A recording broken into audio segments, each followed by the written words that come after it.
அனைத்து மாணவர்களுக்கும் அஸ்ஸலாமு அலைக்கும் வணக்கம். இறுதியாக உங்களுக்கு நடைபெற்ற எக்ஸாம் யூனிட் எக்ஸாம் 2 அதுக்குரிய ஆன்சர்களை நாங்கள் பார்த்துக்கொள்வோம். அதுக்கு முன்னால் நீங்கள் படித்த விஷயத்தை கொஞ்சம் ஞாபகப்படுத்தி பாருங்கள். நான் உங்களுக்கு இப்போ நீங்கள் வந்துட்டு நல்ல ரிசல்ட் எடுக்கணும். ஸோ படித்தது மறந்துட்டு போகிறதுங்கிறது உண்மையில் ஒரு படிக்கிற மெத்தட் இல்லை. படித்தது ஓரளவுக்கு திருப்பி ஞாபகம் இருக்கிறது தான் உண்மையிலே படிக்கிற மெத்தட் என்று சொன்னால் அதான் உங்களுக்கு எக்ஸாம் டைமில் உரமாக ஹார்ட் இல்லாமல் படிக்கிறதுக்கு அதுதான் உதவும். இப்போ நிறைய மாணவர்கள் பிரச்சனை. இப்போ நாங்களும் ஆரம்பத்தில் அப்படி தான் இருந்தோம். அதாவது எக்ஸாம் தான் படிக்கிறேன், அது வரைக்கும் டியூஷனுக்கு போகிறோம், அங்கே ஒரு எல்லாம் போகிறோம் படிக்கிறேன். லாஸ்ட் எக்ஸாம் வரக்குள்ள லோடுன்னு சொல்லிட்டு எக்ஸாம் பெரிய சைடு செஞ்சுட்டு படிப்பாங்க. உண்மையாக அது தேவையில்லை. உண்மையாக அப்படி ஒரு விஷயம் தேவையில்லை ஒரு படிக்கக்கூடிய மாணவர். அது எந்த ஒரு வயசாக இருந்தாலும் எந்த ஒரு எக்ஸாமாக இருந்தாலும் சரி. என்னென்னு சொன்னால் ஃபஸ்ட்டு இருந்தே என்ன செய்யணும், இப்போ படிக்கணும்னு சொன்னால் ஃபஸ்ட்டு இருந்தே நார்மலாக வாசிக்கணும். திருப்பி எப்போ நான் டைம் கிடைக்கக்குள்ள சரி. இப்போ சின்ன வகுப்பு தானே. ஸோ எப்போ நான் டைம் கிடைக்கக்குள்ள நம்மளே சிலபஸை கொஞ்சம் என்ன செய்யணும், படிச்சிக்கணும். நாங்கள் எவ்வளோக்கு படிச்சிருக்கிறது திருப்பி பார்த்துக்கணும். இவ்வளோ மணிக்கு கிளியராக நாங்கள் படித்தோம். இப்போ முதலாக யூனிட் படித்தோம், முதலாக யூனிட் கொஞ்சம் அனலைஸ் பண்ணி பார்க்குறேன். இப்போது இதெல்லாம் படித்தோம், ஸோ இதெல்லாம் கிளியர் தானாங்கிறத ஒரு தடவை என்ன செய்யணும், அப்படியே பார்க்கணும்.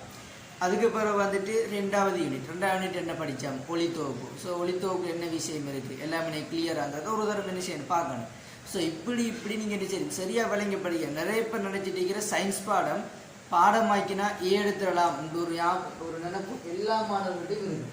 சயின்ஸ் பாடமாக்கினா எடுத்துடலாம்ங்கிற பிரச்சனை.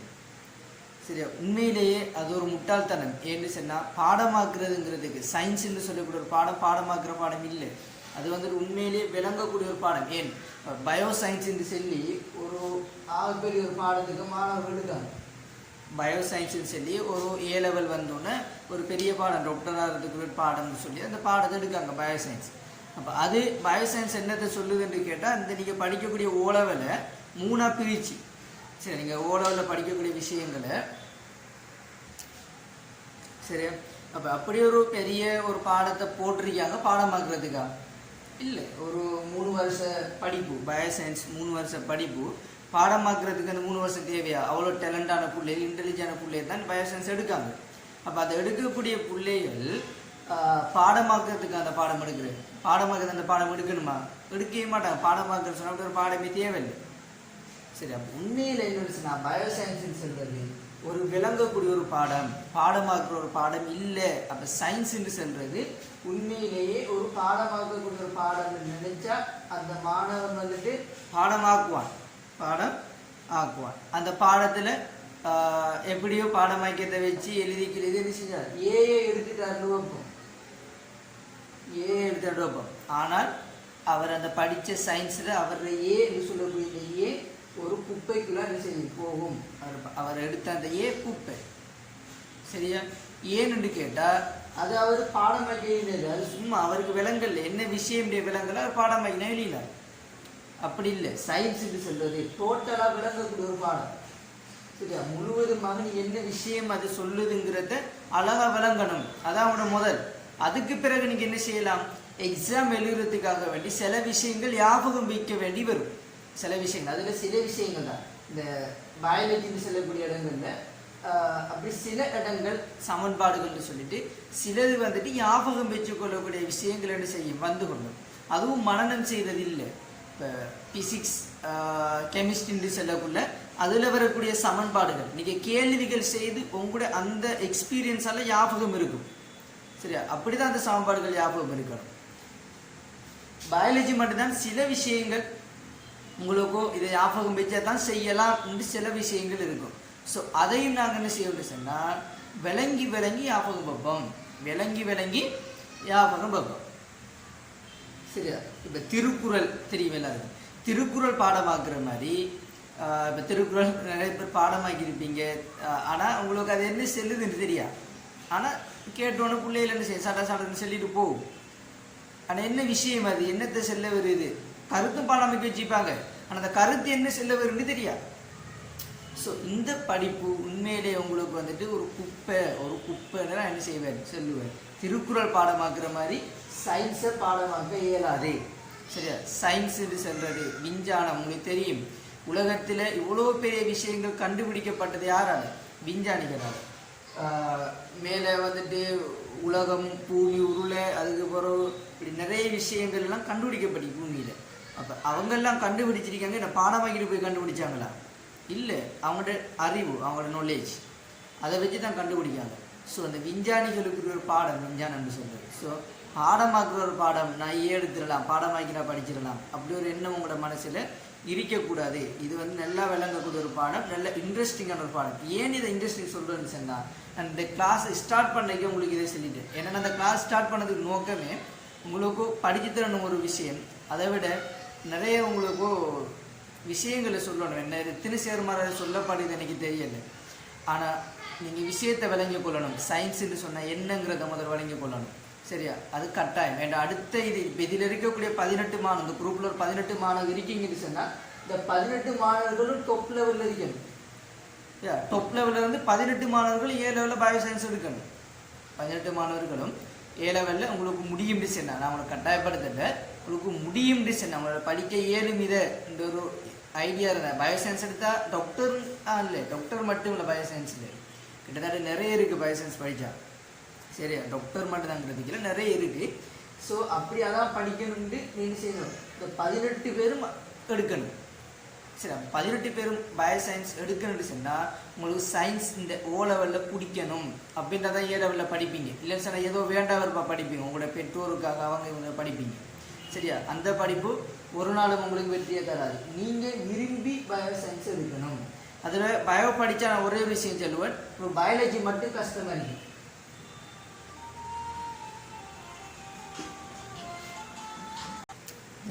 ஆனால் பயாலஜி மட்டும்தான் கஷ்டமாக இருக்குது. மற்ற 2 பாடம் உங்களுக்கு விளங்க இயலும். சயின்ஸ் உங்களுக்கு பிடிக்கும்னு சொன்னால், சயின்ஸ் நல்ல இன்ட்ரெஸ்டாக படிப்பீங்கன்னு சொன்னால் ஃபிசிக்ஸ், கெமிஸ்ட்ரி கடும் லேஸ் அடிக்கும். பயாலஜி மட்டும் ஆரம்பத்தில் லேஸ் அடிக்கும், போக போக கொஞ்சம் கஷ்டமாக சொன்னால் நோட்ஸ் கூடும். அதனால் அந்த உண்மையை நான் உங்கள்கிட்ட கட்டாயம் சொல்லித்தான் நானும் அதை எடுக்கிறதுக்கு முன்னால். சரியா, அது பெரிய பாடம் சொன்னாலும் கடைசி எப்படி கஷ்டம் இருக்குங்கிறது சொல்ல தானே வரும். ஸோ அந்த கஷ்டம் ஒன்று வரும் கட்டாயம். அதே மீறி உங்களை படிக்க இயலும் என்று சொன்னால் நீங்கள் என்ன செய்யணும், பயாலஜி, பயோ சயின்ஸை எடுத்துக்கொள்ளலாம். ஸோ இப்போ நீங்கள் அதை பற்றி யோசிக்க தேவையில்லை. இப்போ நீங்கள் யோசிக்கக்கூடிய விஷயம் சயின்ஸில் A எடுக்கணும். அந்த A எப்படி எடுக்கணும்னு கேட்டால் உங்களோட விளக்கத்தை வச்சு எடுக்கணும், பாடமாக்கி எடுக்கணும். உண்மையிலேயே இறைவன் உதவி, நான் அந்த O லெவல் செஞ்சுட்டு வந்து அந்த பாடத்தை அந்த உங்களை ஏற்கனவே சொல்லியிருப்பேன் நினைக்கிறேன். அந்த பேப்பரை வந்துட்டு சேர் வந்து கேட்குற டைம் ஒரு சேர் வந்துட்டு அந்த பேப்பரை பார்த்து என்னென்ன ஆன்சர் போட்டிக்கிட்டு சேர் வந்து கேட்பாங்க. அப்போ என்னென்ன ஆன்சர் போட்டிக்கிட்டு கேட்குற டைம் அப்போ நான் டிக் பண்ண ஆன்சரில் சொல்லுவேன் தானே. ஸோ சென்ன டைமில் ஏன் இதை போட்டேன் இதையும் போட்டேன் இந்த சேர் அதை கேட்குற டைமில் அதை வந்து நான் கடுமையாக வந்துட்டு அது விளங்கப்படுத்த பாரு, நான் விளங்கின முறையில் அதை அவர் விளங்கப்படுது. அப்போ அவர் அதை சொல்லிட்டு போனார் என்னன்னு சொன்னால், நீ உரமாக வழங்கப்படுத்துகிறே A சுகர்னு சொல்லிட்டு போனார். A சுகர் வரும் சயின்ஸில், அது O லெவல் டைமே சொல்ல அப்படி சொல்லிட்டு போனார். அப்போ நான் அந்த மாதிரி தான் படித்தேன். ஏன்னு சொன்னால் எனக்கு பாடமாக்குற பிடிக்கிற ஒரு விஷயம் விளங்கினா பாடமாக்க சொன்னால் ஒரு விஷயம் விளங்கினது போகிறோம் அதை பாடமாக்கணும். சரி, நிறைய கஷ்டப்படுறோம், விளங்குறது ட்ரை பண்ணுறோம், அறவே விளங்குறேன்னு சொன்னால் அந்த ஒரு விஷயத்தை என்ன செய்யலாம், பாடமாக்கி வச்சுக்கலாம். அதுக்காக மொத்தமாக பாடமாக நினைக்கப்படா. சரியா, உங்கள் அட்வைஸ் இருக்கட்டும். ஸோ உங்களுக்கு O லெவல் வருது, சிம்பிளாக படிச்சுட்டு போங்க. இப்போ இருந்து நோமலாக படித்து நோமலாக கொண்டு வந்து சொன்னால் கடைசி டைமில் நீங்கள் கஷ்டப்பட தேவையில்லை, நோமலாக படிக்கலாம். சரி, இப்போ இந்த கேள்விகளை பார்ப்போம். பார்ட் 1 இதில் 3 கேள்வி தான் இருக்குது.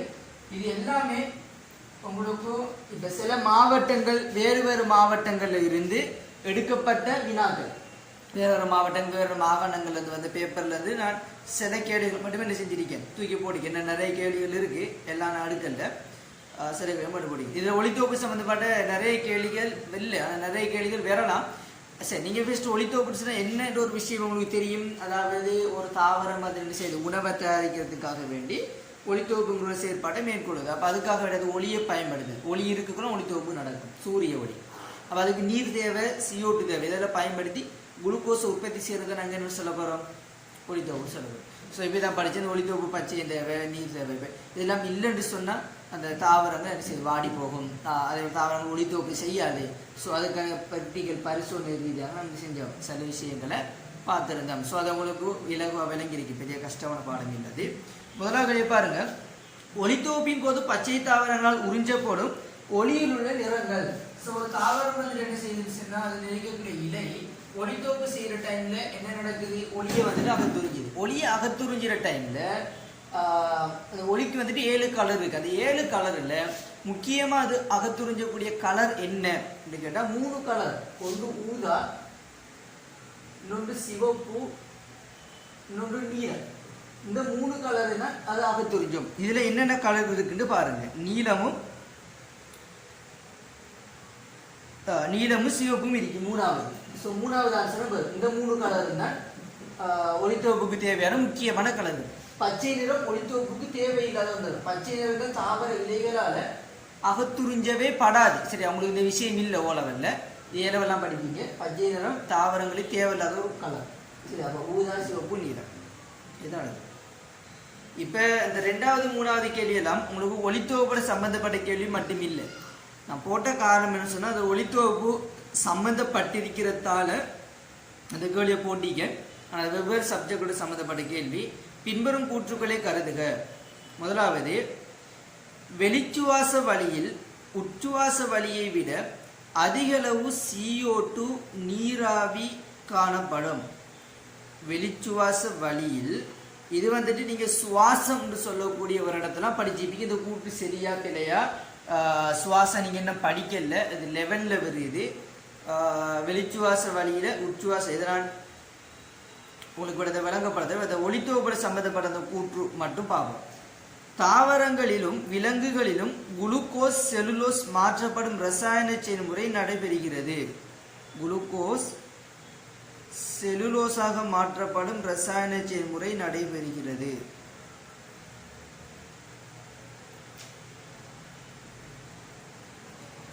சரி, இதைக்கிற 3 கூற்றுமே ஒளித்தொகுப்போட சம்பந்தப்பட்ட கூற்று இல்லை.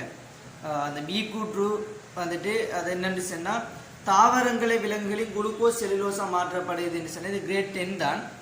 அதால சொல்லிக்கொள்கிறேன். இப்போ குளுக்கோஸ் செல்லுலோஸா மாற்றப்படுது. செல்லுலோஸ் விலங்குகளில் காணப்படுமா? இல்லை, தாவரங்களில் மட்டும்தான் செல்லுலோஸ் காணப்படும். விலங்குகளில் செல்லுலோஸ் காணப்படாது. நீங்கள் கிரேட் 10ல் படிக்கிறீங்க. ஸோ அப்போ தாவரங்களை விலங்குகளின் குளுக்கோஸ் செல்லுலோஸா மாற்றப்படுது சொல்லக்கூடிய அந்த கூற்று, அந்த பி கூற்று வந்துட்டு பிழையாகத்தான் என்ன செய்யணும், வரணும்.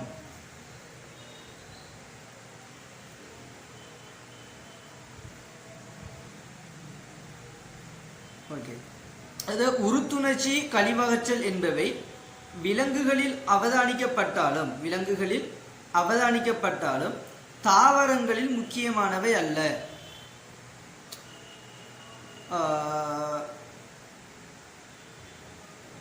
இப்ப இது வந்துட்டு பிழையான கூற்று. ஏன்? இந்த உறுத்துணர்ச்சி கழிவகற்றல் என்று சொல்றது எல்லா உயிருள்ள அங்கிகளுக்கும் அவசியமான காரணம் உங்களுக்கு தெரியும். நீங்க படிச்சீங்க உயிருள்ள அங்கிகளின் இயல்புகள், சிறப்பியல்புகள். ஸோ எல்லா உயிருள்ள அங்கிகளுக்கும் இது அவசியம். ஸோ தாவரங்கள் ஒரு உயிருள்ள அங்கி தான், சரியா? ஸோ அப்போ இந்த கூற்று அவங்க சொல்றாங்க முக்கியமானவை அல்ல என்று சொல்லக்கூடிய இந்த கூற்று பிழையான கூற்று. சரியா? உறுத்துணர்ச்சி கழிவகற்றல் விலங்குகளில் அவதானிக்கப்பட்டாலும் தாவரங்களில் முக்கியமானவை இல்லை அப்படின்ட்டு இல்லை. தாவரங்களில் முக்கியம் தான். தாவரங்களில் கழிவு என்ன செய்யணும், அகற்றப்படணும். உறுத்துணர்ச்சியும் தாவரங்களில் இருக்கு. ஆனால் சரி, இந்த கூற்றை நாங்கள் ஒரு பக்கம் செறிண்டும் எடுக்கலாம். ஓகே, இதில் ஆன்சர் வந்துட்டு 4 ஆன்சருமே சரியாக பொருந்த இல்லை.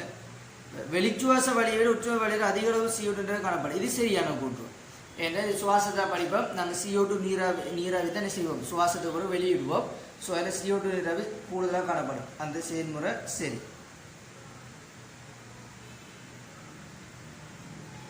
ஏ சரி, மற்ற குறை சரியான ஆன்சர் எதுவுமே இல்லை. ஸோ ஏயும் சியும் போட்டிருந்தா வந்திக்கும். இப்போ தாவரங்கள் விலங்குகளின் குளுக்கோஸ் செல்லுலோஸாக மாற்றப்படும் ரசாயன செயல்முறை நடைபெறுகின்றது. தாவரங்கள் சொன்னால் ஓகே, குளுக்கோஸ் செல்லுலோஸாக மாற்றப்படுது தாவரங்களில் ஓகே. நம் விலங்குகளில் குளுக்கோஸ் செல்லுலோஸாக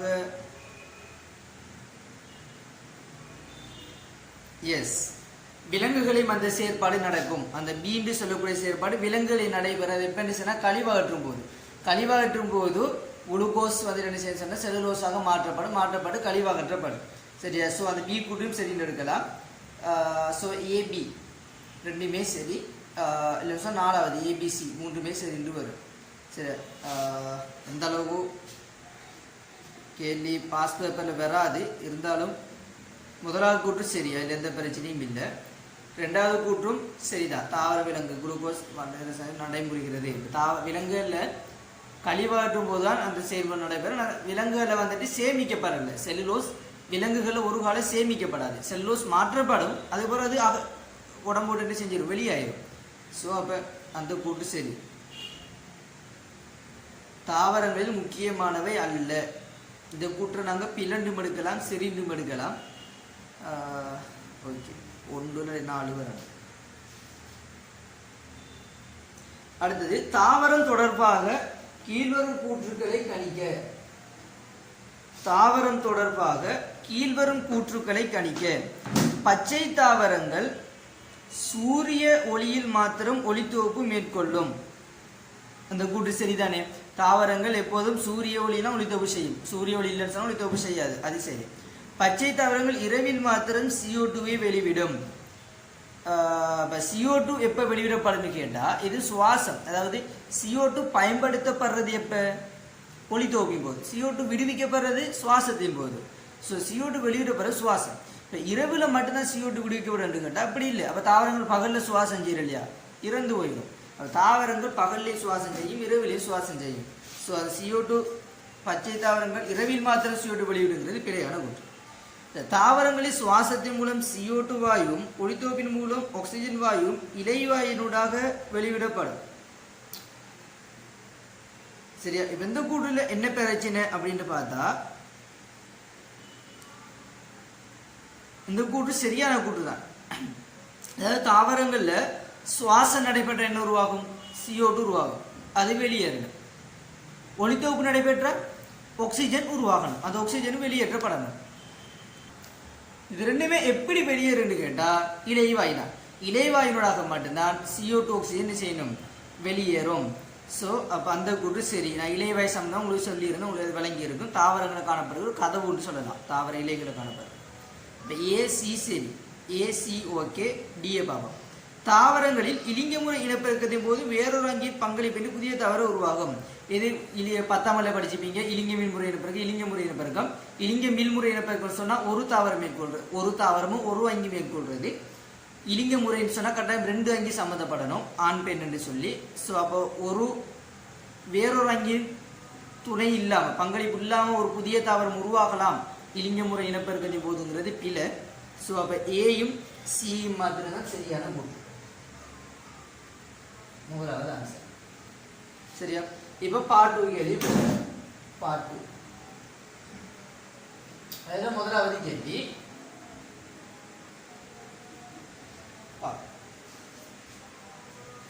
இது நாங்கள் பார்த்த ஒரு ப்ராக்டிக்கல். இந்த ப்ராக்டிக்கல் படத்தை பார்த்தோன்னே உங்களுக்கு இது என்ன விஷயங்கிறது விளங்கி இருக்கும். அதாவது ஒளித்தொகுப்பு நடைபெற்று ஆக்சிஜன் வந்துட்டு வெளிவிடப்படுதுங்கிறத நாங்கள் கண்டுபிடிக்கிறதுக்காக வேண்டி இவ்வாறான ஒரு பரிசோதனை என்ன செஞ்சிருந்தோம். ஸோ அதை உங்களுக்கு பார்த்தோன்னா அந்த படம் என்ன செஞ்சிருக்கும், விளங்கியிருக்கும்.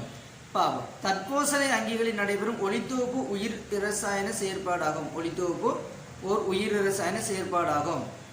சரி, ஒளித்தொகுப்பின் போது உள்ளெடுக்கப்படும் வாயு. ஒளித்தொகுப்பின் போது சின்ன சின்ன கேள்வி. ஒளித்தொகுப்பு உள்ளெடுக்கப்படும் வாயு என்ன? கார்பனீர் ஆக்சைடு. கார்பனீர் ஆக்சைடு.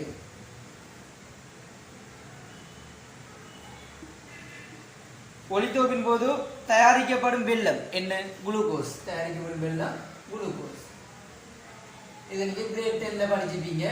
வெள்ளங்கள், மாப்பொருள், இரு சக்கரை, ஒரு சக்கரை படிச்சிருப்பீங்க. சரி, உருவாக்கப்படுது குளுக்கோஸ் வெல்லம் தான் உருவாக்கப்படுது. அடுத்து, இருட்டறையில் 3 நாட்கள் வைக்கப்பட்ட பச்சை தாவரத்தின் இலை ஒன்று ஐடின் கரைசலிட்டு அவதானிக்கப்பட்டதில் பெறப்பட்ட அவதானம் யாதாக இருக்கும்? என்ன அவதானம் கிடைக்கும்? அதாவது இந்த ப்ராக்டிக்கல் நாங்கள் படிக்கும்போது நாங்கள் முதல் சில ப்ராக்டிக்கல் படிச்சிருந்தோம். அதாவது ஒரு தாவரம் வந்துட்டு ஒளித்தொகுப்பு செய்யுதா இல்லையாங்கிறத அவதானிக்கிறதுக்காக வேண்டி நாங்கள் செய்யக்கூடிய ப்ராக்டிக்கல்ல முதலாவது படிமுறையாக எல்லா பரிசோதனை செய்திருந்த அந்த விஷயம் என்னன்னு யோசிச்சு பாருங்க. அதாவது நாங்கள் அந்த பரிசோதனை செய்த முதல், அதாவது பச்சை பங்களிப்பு, CO2 பங்களிப்பு, இதெல்லாம் நாங்கள் செய்யறதுக்கு முதல் அந்த தாவரத்தை என்ன செஞ்சோம்னு சொன்னா முதலாக ஃபர்ஸ்ட் இருட்டறையில போய் வைப்போம் அந்த தாவரத்தை. இதுக்கான காரணம் என்ன அப்படின்னு நான் பார்த்துருந்தேன். என்ன காரணம்னு சொன்னா இப்படி இருட்டறையில வைக்கக்குள்ள இப்ப ஏற்கனவே இந்த தாவரம் ஒளித்தோப்பு செஞ்சுக்கிந்தானே, அப்ப அதில் மாப்பொருள் உருவாக்கிந்தானே, அந்த மாப்பொருளை இந்த தாவரத்தை வந்து முற்றாக அகற்றி விடுவதற்காக வேண்டியதான் நாங்கள் என்ன செய்யறோம்னு சொன்னா இப்படியான ஒரு பரிசோதனை வந்துட்டு என்ன செய்யறோம், அந்த இடத்துல செஞ்சு கொள்றோம். ஸோ இப்படி நாங்கள் இருட்டறையில வைக்கும் போது அழைக்கிற மாப்பொருள் எல்லாமே என்ன செஞ்சிடும், அப்படியோ வெளியிறங்கி போயிடும். மாப்பொருள் எல்லாமே வெளியிறங்கி போயிடும். ஸோ அதில் மாப்பொருள் இருக்காது. இப்போ நாங்கள் என்ன செய்யலாம், இதை எடுத்து பரிசோதனை செய்யும் போது என்ன நடக்கும், ஒளித்தொகுப்பு நடந்தால் மாப்பொருள் உருவாகும், ஒளித்தொகுப்பு நடக்கணும்னு சொன்னால் மாப்பொருள் உருவாகும். சரி, அப்படிதான விஷயம். ஸோ இங்கே கேட்டீங்க என்ன சொன்னா, ஒரு தாவரத்தை இருட்டறையில 3 நாளைக்கு வச்சதுக்கு பிறகு அயோடின் கரைசல் போட்டால் என்ன அவதானம் கிடைக்கும்னு கேட்டால், இப்போ இதில் மாப்பொருள் இருக்காது. 3 நாள் வச்சோன்னு இல்லை மாப்பொருள் எது செய்யாது, இருக்காது. இப்போ இதுக்கு அயோடின் கரைசல் செஞ்சா அயோடின் கரைசல் என்னது செய்யற, மாப்பொருளை அவதானிக்கிறது வேண்டி. அப்போ அந்த கபில நிறமான அயோடின் கரைசலை நாங்கள் போட்டோன்னே கருநீல நிறம் உருவாகணும். அது எப்போ, மாப்பொருள் இருந்தால். ஆனால் இருட்டறையில வைக்கிறதால இதில் மாப்பொருள் இருக்காது. ஸோ நமக்கு அவதானம் என்ன, அயோடின் கரைசல் கபில நிறம் மாறாமல் இருக்கும். ஸோ அதான் இங்கே காரணம். அயோடின் கரைசலின் நிறம் மாறாது, அயோடின் கரைசலின் நிறம் மாறாது, இல்லாட்டி மாற்றம் எதுவும் அவதானிக்கப்படாது. இப்படி நீங்க என்ன செய்யலாம், எழுதலாம். இல்லை கரைசல் கபில நிறமாகவே காணப்படும். உங்களுக்கு விரும்பிய மாதிரி இல்லை, சரி கரைசல் கபில நிறமாகவே காணப்படும். சரி, அப்ப நீங்க உங்களுக்கு விரும்பிய மாதிரி கபில நிறமாக காணப்படும், நிறம் மாறாது, இப்படி உங்களுக்கு விரும்பிய மாதிரி ஒரு காரணத்தை எழுதிக்கொண்டா சரி. அடுத்து, மலையற்ற சூரிய ஒளி உள்ள காலப்பகுதியில் செய்யப்பட்ட பரிசோதனை பெறுபவர்கள் அருகில் தரப்பட்டுள்ளன. கேள்வி மிச்சம் அடிப்படல என்ன, சரி ஓகே.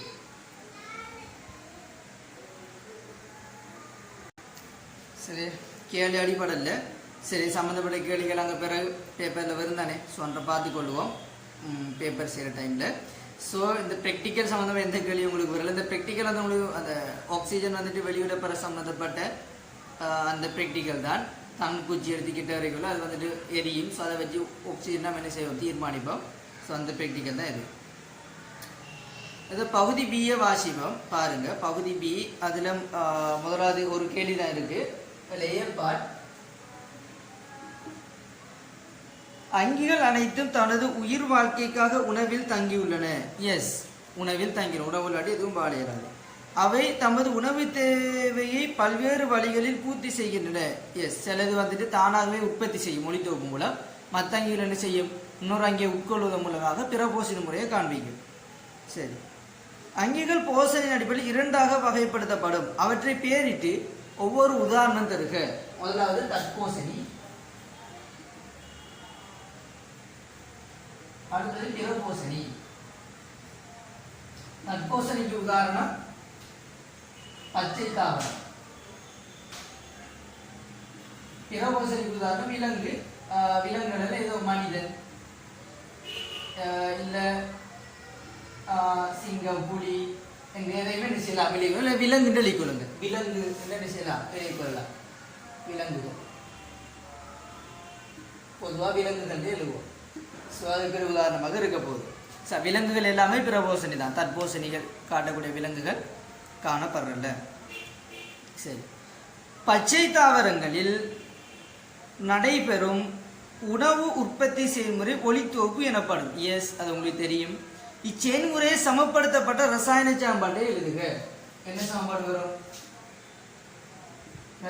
இரசாயன சாம்பாடு. ஸோ 6CO2 6H2O பயன்படுத்தப்பட்டு C6H12O6 குளுக்கோஸ் உருவாக்கப்பட 6 ஆக்சிஜன் உருவாக்கப்படும்.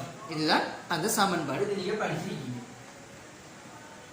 மூணாவது, மாணவன் ஒருவன் பகல் வேளைகளில் நீரிலும் முற்றாக அமைந்த நீர் தாவரம் ஒன்றிலிருந்து வாய்க்குமிழிகள் வெளிவருவதை அவதானித்தான். அவன் அவ்வாழ்வை சேகரித்து இனங்காண விரும்பினான். மேலே அந்த பிராக்டிக்கல் இதுதானே, இந்த பிராக்டிக்கல் கேள்வி இங்கே எஸ்ஏமாரி போடப்பட்டிருக்கு.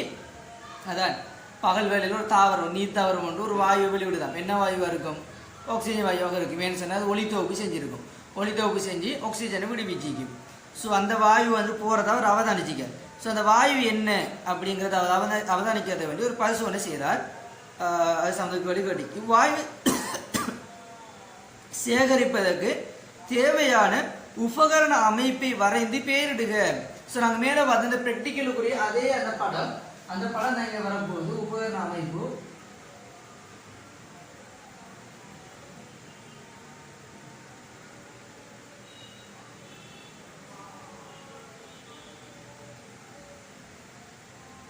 ஒரு முகவைக்குள்ள என்ன செய்வோம், புனலை வச்சு அந்த புனலுக்குள்ள பச்சை தாவரம் அந்த சல்வீனியாவை வச்சு இப்படி என்ன செய்வோம், குழாய் வைப்போம். இதை பெயரிட சொல்லியிருக்காங்க. ஸோ நீங்கள் என்ன செய்யலாம், இது பொதி குழாய், பொதி நாங்கள் பேரடி நோட்ஸ் இதுதான் இது. ஸோ பொதி குழாய், இது புனல், இது முகவை, இது நீர், இது அந்த பச்சை தாவரம். இப்படி என்ன செய்யலாம், பேரிடு செய்யலாம். இதை வந்து நோட்ஸில் கூட இது செய்யுது, இந்த படம் தரப்பட்டிக்கு. ஸோ அந்த படம் தான் கேட்டிக்கு. பி, இங்கு வெளிவிடப்படும் வாயுவது இதனை எவ்வாறு இனங்கலாம். இங்கு வெளிவிடப்படுற வாயு என்ன, ஆக்சிஜன். எவ்வாறு இனங்காணலாம் அப்படின்னு கேட்டா எவ்வாறு இனங்காணலாம், அதாவது எரியின் தனக்குச்சியை வாயு சேகரிக்கப்பட்ட பொதிகுழாய்க்கு அருகே கொண்டு வரப்படும் போது குச்சியானது பிரகாசமாக எரியும். ஸோ அப்படி பிரகாசம் எரிஞ்சால் நாங்கள் என்ன செய்யலாம், அது ஆக்சிஜன் ஆண்டு உறுதிப்படுத்தி கொள்ளலாம். ஸோ அந்த ஆன்சரை என்ன செய்வோம், எழுதி கொள்ளுவோம். ஓகே, அடுத்த கேள்வி சி பார்ட் இல்லை பி பார்ட். சி பார்ட் கேள்வியில் போடப்பட்டிக்கு, பி பார்ட். ஒளித்தோப்பு செயல்முறைக்கு கார்பன் டை ஆக்சைடு அவசியம் என்பதை பரிசோதனையாக காட்டும் பொறுப்பு உம்மிடம் வழங்கப்பட்டுள்ளது. ஸோ இந்த ப்ராக்டிக்கல் நீங்கள் என்ன செஞ்சிருக்கீங்க, படிச்சிருக்கீங்க. அதாவது ஒரு ஒளித்தோப்புக்கு கார்பன் டை ஆக்சைடு அவசியம், அதில் எந்த சந்தேகமும் இல்லை. அதை நாங்கள் பரிசோதனை ரீதியாக அவதானிக்கிறதுக்கு என்ன செய்வோம், இருட்டறையில் வச்ச ஒரு தாவரத்தை எடுத்து ஒரு தாவரத்தை என்ன செய்வோம், கருப்பு பொலித்தீனாலையும் இன்னொரு தாவரத்தை வெள்ளை பொலித்தீனும் கட்டிட்டு, கருப்பு பொலித்தீன் இல்லை ரெண்டையும் வெள்ளை பொலித்தீனாலும் கட்டுவோம். கட்டிட்டு ஒன்றுக்குள்ளே KOH பொட்டாசியம் ஹைட்ரோக்சைடு போடுவோம், இன்னொன்றுக்கு போட மாட்டோம். ஸோ இதை வச்சு ஒன்றுக்கு CO2 இருக்குது, இன்னொரு CO2 இருக்காது. ஸோ அதை வச்சு நாங்கள் என்ன செஞ்சோம், CO2 அவசியங்கிறத அவதானித்தோம். ஸோ அந்த ப்ராக்டிக்கலும் உங்களுக்கு இப்போ தரப்பட்டீங்க. பெட்டிக்க போட்டிக்காங்க, அந்த தேவையான பொருட்கள் தரப்பட்டிக்கு 48 மணித்தியாலும் இருளில் வைக்கப்பட்ட சட்டி தாவரம். ஸோ அவங்களே 48 மணித்தாரம் என்ன செய்றாங்க வச்சு சட்டியை தந்திருக்காங்க. 2 பொலித்தீன் உரைகள், 2 பொலித்தீன் உரைகள் கட்டுறதுக்காக வேண்டி தரப்பட்டிக்கு. NaOH என்ன தந்திக்கு, பொட்டாசியம் ஹைட்ரோக்சைடு பதிலாக இங்கே சோடியம் ஹைட்ரோக்சைடு நெஞ்சிருக்கு தரப்பட்டிக்கு.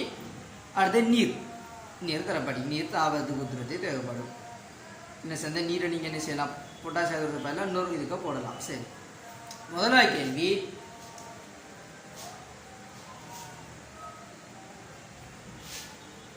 பரிசோதனைக்குரிய ஒழுங்கமைப்பு பின்வரும் பொருட்களும் வழங்கப்படுவன, அவற்றை பயன்படுத்தி உம்மால் தயாரிக்கப்படும் ஒழுங்கமைப்பு பரும்படி படத்தை வரைக. ஸோ அந்த படம் உங்களுக்கு தெரியும், நீங்கள் அந்த படத்தை என்ன செய்யலாம், வரைஞ்சு கொள்ளலாம். அந்த படம் எப்படி தான் வரும், சட்டி தாவரம் 2 இலையை கீறுவீங்க, மேலே இலைகளை கீறுவீங்க. இந்த 2 இலையை நீங்கள் சூஸ் பண்ணிட்டு இதுக்கு ஒரு வெள்ளை பொலித்தீன், இதுக்கு ஒரு வெள்ளை பொலித்தீன், இதுக்குள்ள சோடியம் ஹைட்ரோக்சைடு, இதுக்குள்ள நீர், இதுக்குள்ள நீர். சரியா? ஸோ இந்த அமைப்பை கேட்டு இதுக்கு என்ன செய்வார், இதுக்கு பொலித்தீன் 2 பேர் கொடுப்பீங்க. இது நீர், இது NaOH, இது சட்டி தாவரம். ஓகே, இதான அமைப்பு. சரியா, படம் விளங்குது தானே. ஸோ இது உங்களுக்கு நோட்ஸ்ல இங்கே இருக்குது இந்த படம் எல்லாம். ஸோ அந்த படம் தரப்போகுது. தயார் செய்யப்பட்ட ஒழுங்கமைப்பை மாப்பொருள் சோதனைக்கு உட்படுத்தும் போது கிடைக்கும் ஒரு அவதானிப்பை எழுதுக.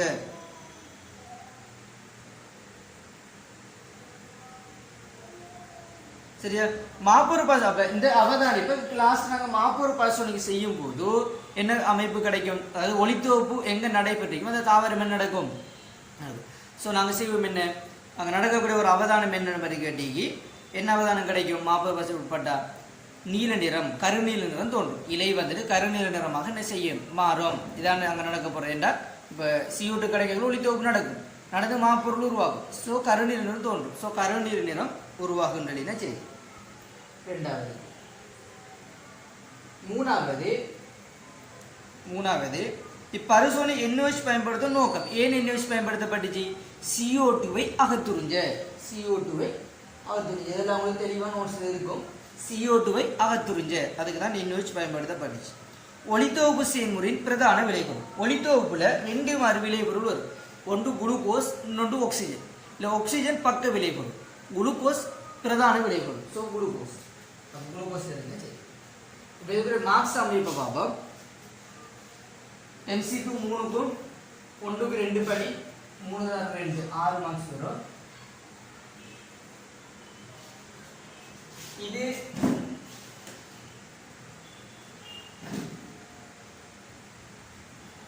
இது ஒவ்வொன்றுக்கும் 2 படி 6 மார்க்ஸ் வரும். பார்ட் 2 கேள்வியில 1 2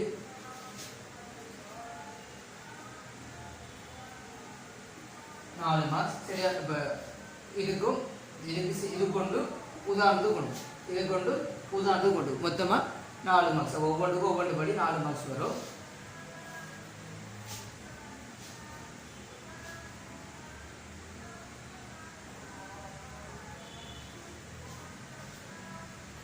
இந்த சமன்பாடு சரியா எழுதப்பட்டிருந்தா 4 மார்க்ஸ்.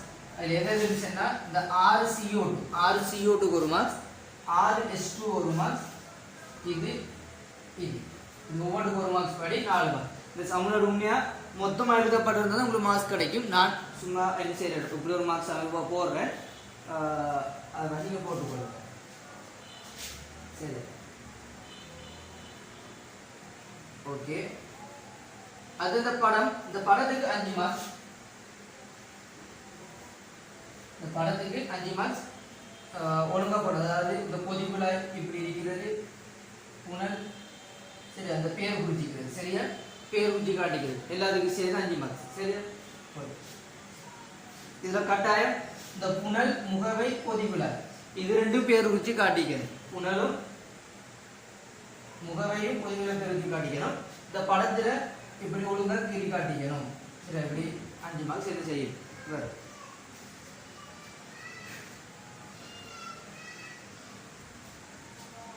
அதாவது ஆக்சிஜன் இருந்தா 2 மார்க்ஸ் வரும்.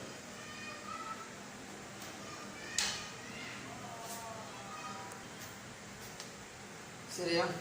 ஓகே. அப்ப 6 12 16 20 27 வந்திருக்கு. ஸோ இங்கால இந்த படத்தை சரியா கீறி காட்டியிருந்தா 5 மார்க்ஸ். இந்த சட்டி தாவரை கீறி படிக்கணும், அதுக்கு சட்டி தாவரன்னு பேர் குறிச்சிக்கணும். ஸோ அது கொண்டு இப்படி 2 இலையை சூஸ் பண்ணி 2 பொலித்தினை போட்டு காட்டுறதுக்கு 2 மார்க்ஸ். இதுக்குள்ள எண்ணெய் வச்சு போட்டு காட்டுறதுக்கும் இதுக்குள்ள நீரை போட்டு காட்டுறதுக்கும் ஒவ்வொரு மார்க்ஸ். அப்போ இது கொண்டு இந்த 2 பொலித்தின் அதுக்கு கொண்டு இந்த சட்டி தாவரை கொண்டு ஸோ மொத்தமாக 5 மார்க்ஸ் என்ன செய்யும் இந்த படத்துக்கு வரும்.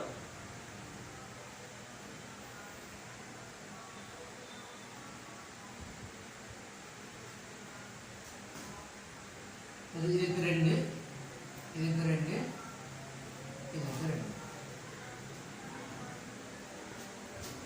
சரி, டோட்டலா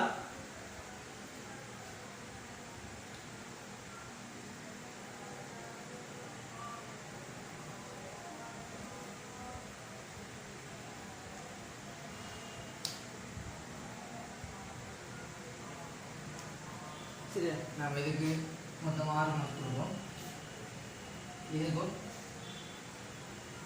6 கொடுப்போம். சரி, இந்த படத்தில் ஏற்ற மாதிரி மார்க்ஸை போட்டு கொடுங்க.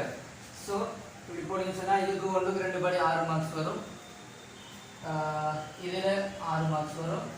12 இதில் 4 ஸோ 16 இந்த சாம்பாருக்கு 4 20 இதுக்கு 2 22 இந்த படத்துக்கு 6 மார்க்ஸ். அதில் பொதிக்குழாய்க்கு பேர் கொடுத்தது கொண்டு இந்த பொதிக்குழாய் இப்படி காட்டினது கொண்டு சரி, இந்த புனலை எப்படி காட்டினது கொண்டு புனலுக்கு பேர் கொடுத்தது கொண்டு முகவையை காட்டினதுக்கும் உள்ளுக்கு இந்த சல்வீனியா தாவரத்துக்கு போட்டு காட்டினதுக்கும் கொண்டு அவர் டோட்டலாக உங்களுக்கு 6 மார்க்ஸ் வரப்போகுது.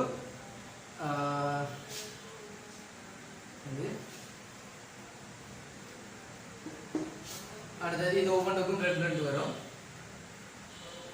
இந்த படத்தில் சட்டி தாவரம், இந்த நியூஸ் இது சட்டி தாவரத்துக்கு இருக்காது, சட்டி தாவரம் போட்டது அது பேர் கொடுத்து 2க்கும் சேர்த்து 2 மார்க்ஸ். ஸோ டோட்டலாக உங்களுக்கு 6 மார்க்ஸ் வரப்போகுது. சரியா?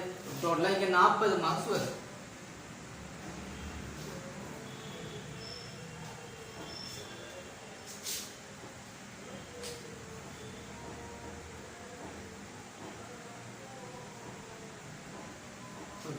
டோட்டலாக 40 மார்க்ஸ் என்ன செய்யணும் வரும். ஸோ இதை திருத்தி உங்களுக்கு எத்தனை மார்க்ஸ் வருதுங்கிறத பார்த்துக்கொள்ளுங்க. எனக்கு மாதிரி என்ன செய்யுங்க அனுப்பிங்கன்னு சொன்னால் நீங்கள் எந்த அளவுக்கு செஞ்சிருக்கீங்கிறத இன்றைக்கி புரிஞ்சு கொள்ளக்கூடிய மாதிரி இருக்கும். ஓகே, அடுத்த கிளாஸில் பார்த்துக்கொள்ளுங்க. அஸ்ஸலாமு அலைக்கும்.